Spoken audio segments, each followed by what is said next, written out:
Tonight, I'm honored to be speaking with Professor Eddie Glaude, author of the book Democracy in Black: How Race Still Enslaves the American Soul. So, we're going to speak with him momentarily. I want to welcome to the Benjamin Dixon Show Professor Eddie Glaude.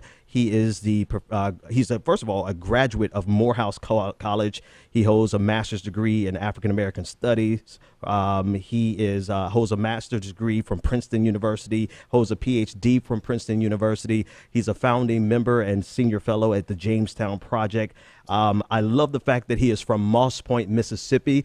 I grew up in Mississippi as well, and he is the chair for the Center of African American Studies and the William S. Todd Professor of Religion and African American Studies at Princeton University. Professor Glaude, how are you today? Thank you so much for joining us.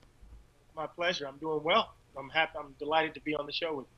Awesome. I'm so excited to have you here. My audience, we've been talking about getting you on for a while, and I'm glad that your schedule permitted for you to be here and to give us a chance to talk about your book, as well as some of your writings. I've read your articles, quite a few of your articles on timemagazine.com, and all of the things that you have to say. I think my audience is really going to be interested in hearing your take on the election, as well as your book. I honestly have to say that I devoured this as quickly as I could because it was that good, and it really put some things in perspective for me that have been brewing in my mind for some time. And it's always great to read somebody it's almost like you had my thoughts and you explained my thoughts to me. So first of all, thank you for the book. And before I have some questions for you, and we're going to dig and try to do a deep dive as long as I can have this interview with you. But just tell me, what motivated you to, first of all, write this book, and what do you hope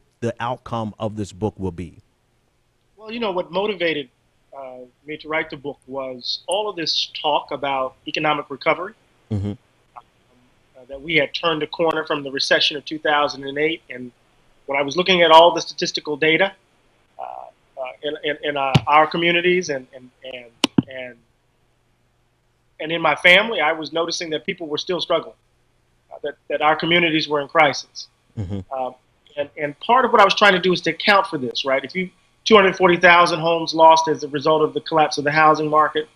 38% of African American children are growing up in poverty. In my home state of Mississippi, 50% of those children are growing up in poverty.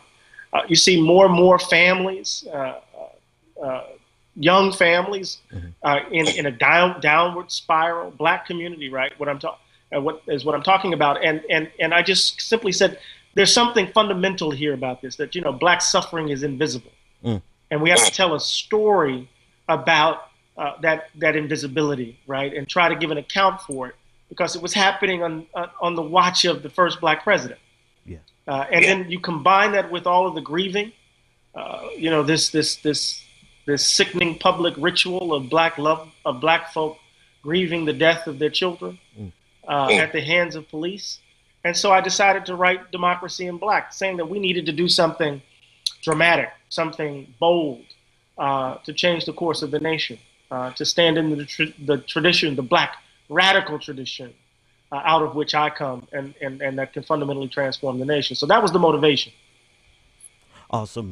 One of the things I noticed in the book is that you go with two themes. You go with several themes, but two themes that stood out to me: addressing the values gap, and the second thing that jumped off the pages was the addressing our lack of imagination. But in regards to the values gap, you talk about it really in two different ways. The first way is the difference in the value of white lives as compared to black lives, and that jumped out. But what stood out the most to me was your treatment of the gap between our American values, what we espouse as Americans, and the reality thereof. As for example, we say all men are created equal, but the reality historically and presently is that not all people are treated equally. Do you mind unpacking the concept of the value gaps for me? Absolutely. We talk about the achievement gap and the empathy gap and the wealth gap. But underneath all of that is something much more fundamental. And that is what I call the value gap in the book. And the value gap is the basic belief that white people matter more than others. And to the extent to which that belief animates our social practices, our political arrangements, and our economic realities, no matter what the inputs are, the outputs will be the same. That is to say, we will have persistent and long-standing and enduring racial inequality. And so part of what I'm trying to do with the value gap is to disrupt this idea that of American exceptionalism, right? This idea that America is the shining city on the hill, as Ronald Reagan said, giving John Winthrop's phrase a different twist. That America is the Redeemer nation, an example of democracy achieved. And what Gerner Myrtle talked about in 1944 in his classic, The American Dilemma, he said that the problem of race in this country is really a problem of our failure to live up to our creed. That we have the American creed, which is this notion of our commitment to the ideals of freedom and equality and liberty and the like. And then we have these practices of racism, of white supremacy. And typically, at least in Myrtle's book and even in our common sense, the South usually bears the burden of that practice. I always tell my students, though, Flint, Michigan isn't in the South, right? That this is a national issue. And so part of what happens when we understand the American project, Benjamin, it has this gap between our ideals and practices. It allows us to believe that we're always on the road to a more perfect union. It's the most efficient way of managing, right, our contradiction, of putting aside the persistence of racial discrimination. That is to say, we used to own slaves, now we don't. See, we're good. We did, women didn't vote, now they do. See, we're on our way to a more, see how this is an example of our inherent goodness. And what I wanted to do was to kind of shift our attention away from this idea that the problem is a gap between our practices and our ideals, and suggest that our practices actually reveal something more fundamental about our commitments, that our practices actually show what we really care about. And so at the heart of the value gap, Benjamin, is this argument that what we need to do is to focus on what the kinds of people democracies require.